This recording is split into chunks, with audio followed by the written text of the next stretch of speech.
Thank you. So hello, everyone. Today we're presenting with my team the proposal for the project that was submitted by OPSIDIAN. We're proposing a renovation of an old hospital, an old existing hospital in downtown Montreal to a sustainable student hub. We titled our project Preserving the Past and Embracing the Future. Opalai. Oh, no. Yeah. That and then, yeah. I don't know why I do it. It's okay. So the question that was asked is the following. Can we present a proposal about a Quebec building, either an existing building or a new one, that can be transformed to a sustainable one, taking in consideration the sustainability features like noise, vibration, pollution, etc. If we take in consideration the context of Montreal, we know that the rental vacancy rate in Montreal in 2023 was around 1.5%, which is very, very low. And it's the lowest in the last 20 years. And also Montreal is known as a welcoming city. It's one of the top student cities in the world. So we wanted to combine all this context with the existing reality in Montreal. And we looked for an empty site, as Patrick mentioned a few minutes ago. We looked for an empty building in downtown Montreal, and we tried to repurpose it as a student hub. So if you live in Montreal, you know for sure this place. It's actually the old Royal Victoria Hospital that is on the other side of Mont-Royal. And this site is actually a very old site. And in the case of this study, we are interested in the building number 5, so Pavillon Ross Memorial. That was actually created in 1916. And we wanted to transform this historical site into a new site. So we're giving it a new life, actually. The old hospital was created in 1893, so it's a very, very old site. It was closed in 2015, and the city of Montreal is planning to reopen it in 2028 with another purpose. And the hospital was moved actually somewhere else. So the idea, as I said, is to transform this hospital to a student dorm, but we wanted to make it something special and different. So my team here of engineers, architects, will try to present and guide you, walk you through 5 different areas of this hospital and propose some new solutions that take into consideration sustainability. But first, I would like to ask you a question.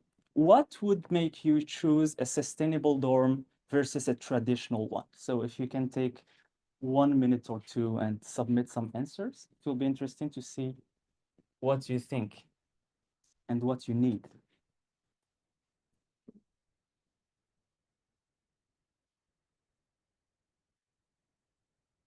So Laura is receiving your answers. Yeah.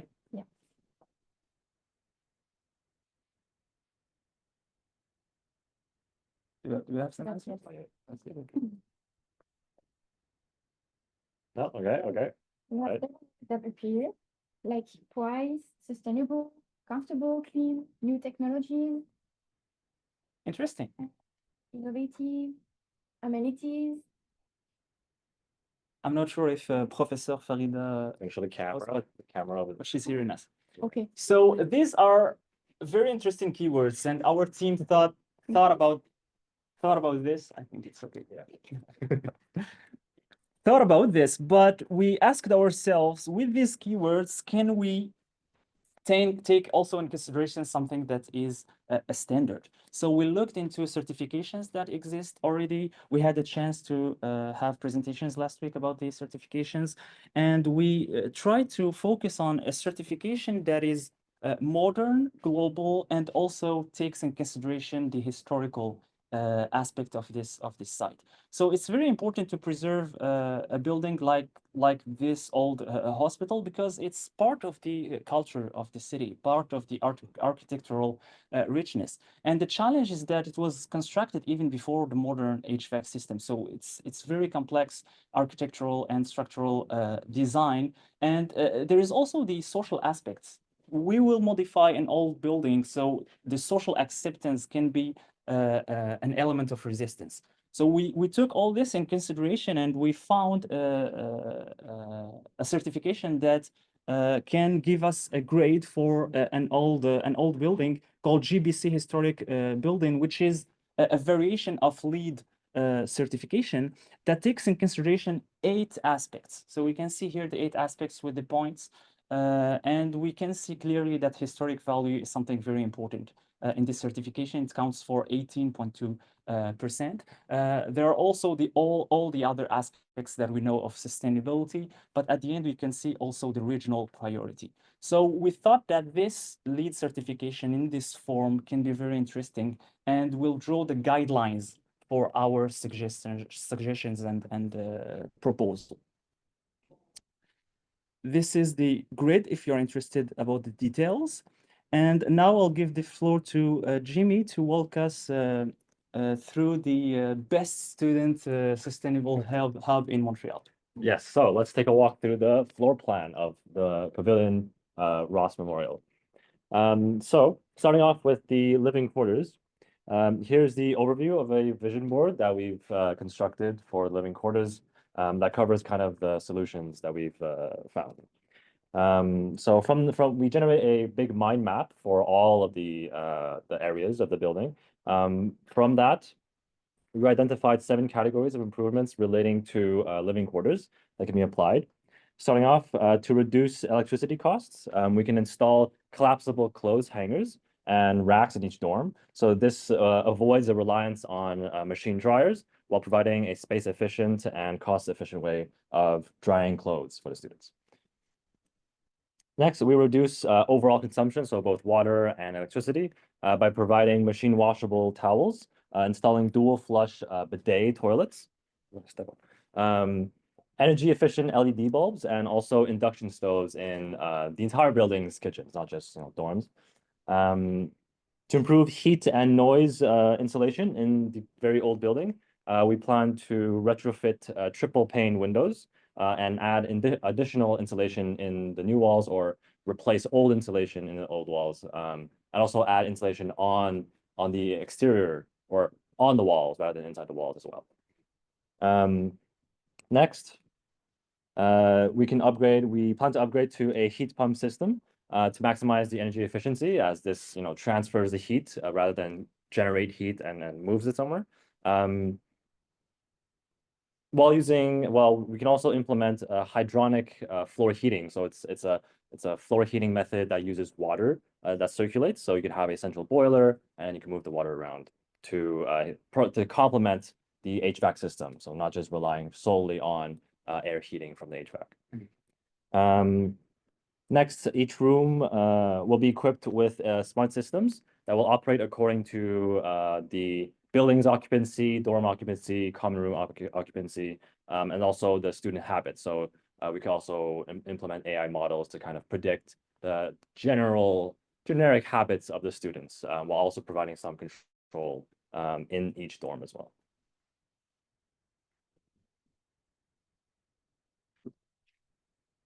Next, the dorms will be furnished with recycled furniture made with recycled materials or reclaimed materials.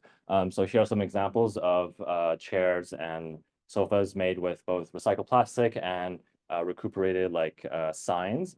So this is all furniture that is made from material that was recuperated before. So just to reduce the material consumption in the dorms. And finally, I don't know where it went, but we will encourage sustainable habits and also provides sorting bins for waste disposal. So all composting, recycling, garbage disposal, and also encouraging sustainable habits such as growing plants in your own kitchen throughout the building.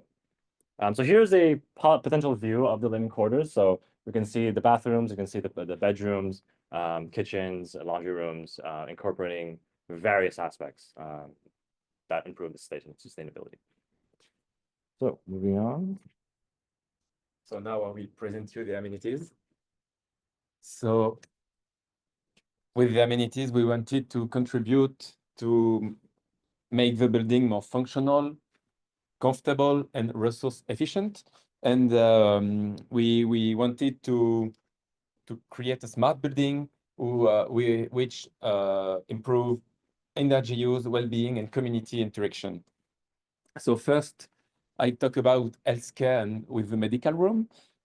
We wanted to ensure health and safety in the building, and we keep that as a key sustainability principle to allow people to have access to first aid, emergency care, and telemedicine access.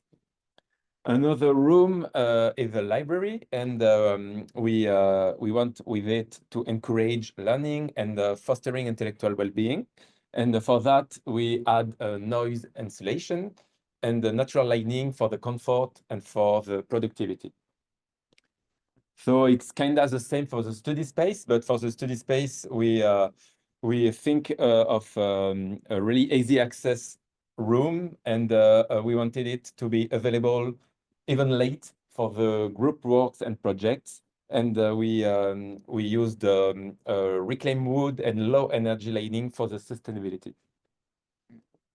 One of the aspects we really liked, and we talk about it like really from the beginning, was to add green spaces in the building with greenhouse and with many community spaces. And with the green spaces, we wanted to increase the biodiversity and the mental well-being.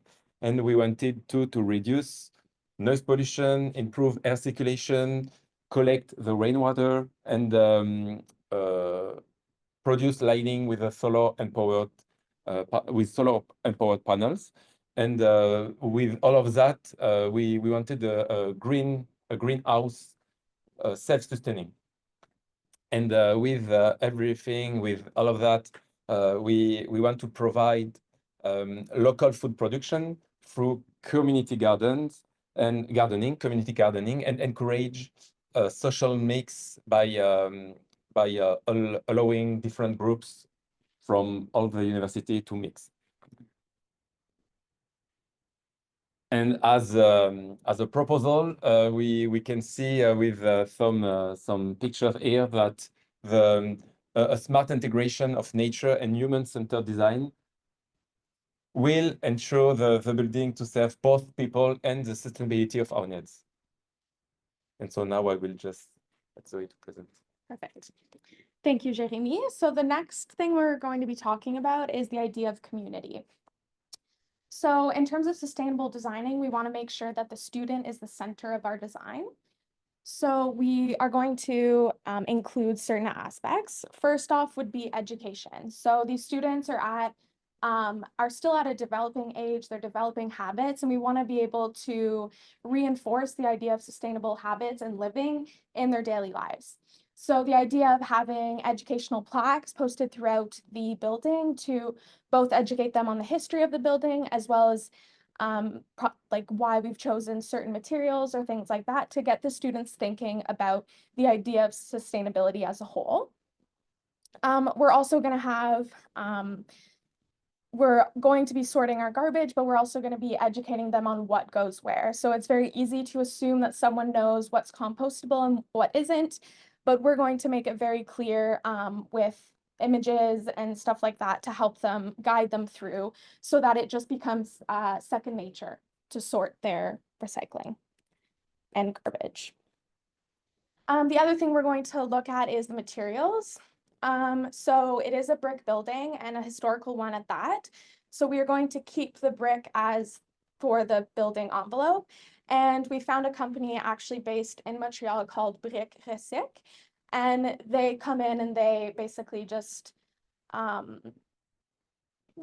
refurbish the brick itself to help with the longevity of the building. There's also a picture there of porous concrete. The idea behind porous concrete is to help manage rainwater by allowing it to seep through. The property is right beside Mont Royal, so of course there's lots of greenery and stuff around, and that water can be used by the environment.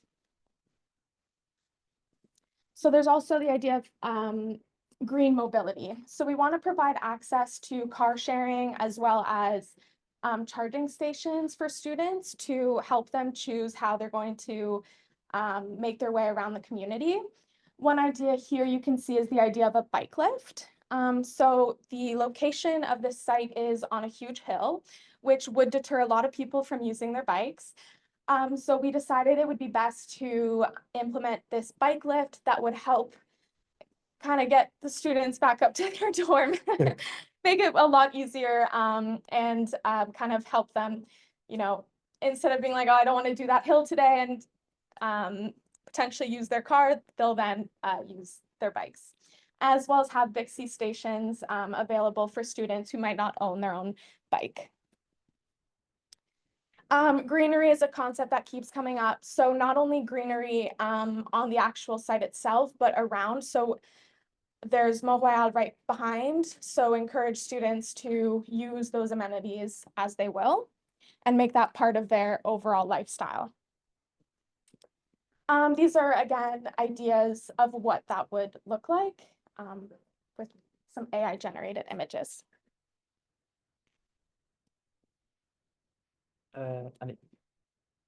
So I will summarize some of the technologies that we thought for our building. So first, since the building is for students, we thought about keeping the building occupied in the summer term. So we want to have predefined subleasing agreements. And we also will have the kennel company. So you can increase the reuse of cups for coffee. Our heating, ventilation, and air conditioner system is going to be as quiet as possible for your studies. And we will also have triple windows to increase like the heating inside without using like literally heating. For garbage disposal, my colleagues have already talked about, but we'll have in each floor of the building some recycling bins and also some stickers to make it easy to identify where to put your garbage. We'll also have some technologies to save water, so plumbing showers and also the dual flush toilets, as Jim talked before.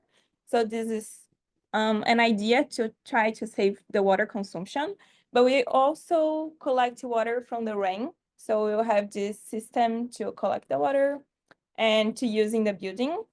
We will also have some living walls. So we'll have this natural air inside our building. And here you can see some of these ideas in the real building. So the living walls, the toilets, the garbage, and also the heating and air conditioner system.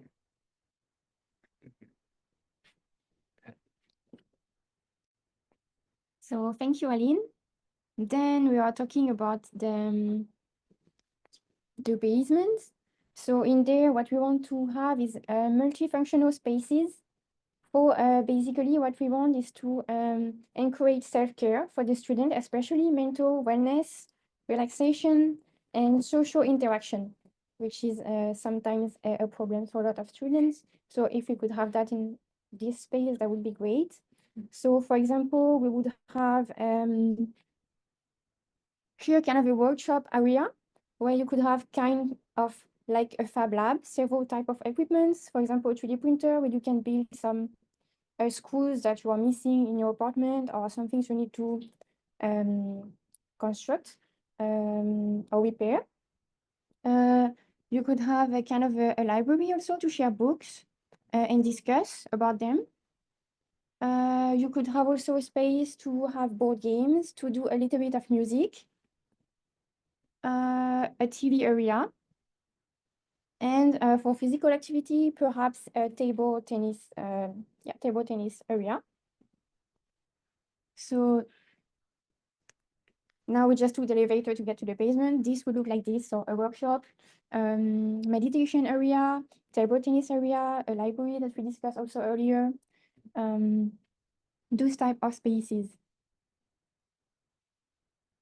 Finally, what we wanted to discuss is that this type of technologies that we would use in this building would also work on other type of renovations. For example, the famous or infamous Amazon plants that are going to close very soon could be rebuilt in, for example, in a supermarket.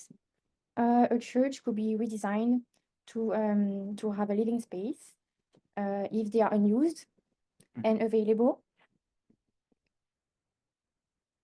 And finally, the conclusions and takeaway message is that the future of sustainability rely on not demolishing, but on revitalizing, reviving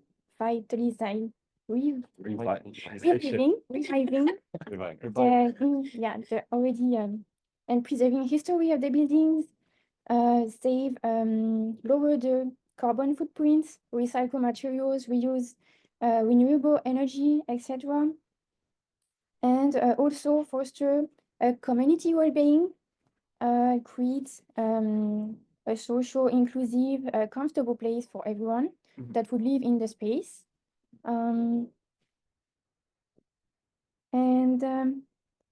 Yes, instead of tearing down, just repurpose, innovate, and reuse. And now what we can do is to play a game, and with your first name and your last name, you could see what we would be able to renovate and into what.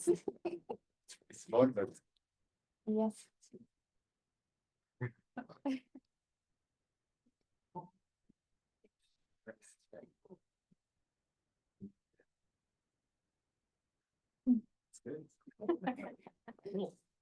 So that concludes our Our renovation. presentations, yeah. Thank you. Hopefully we'll move next week.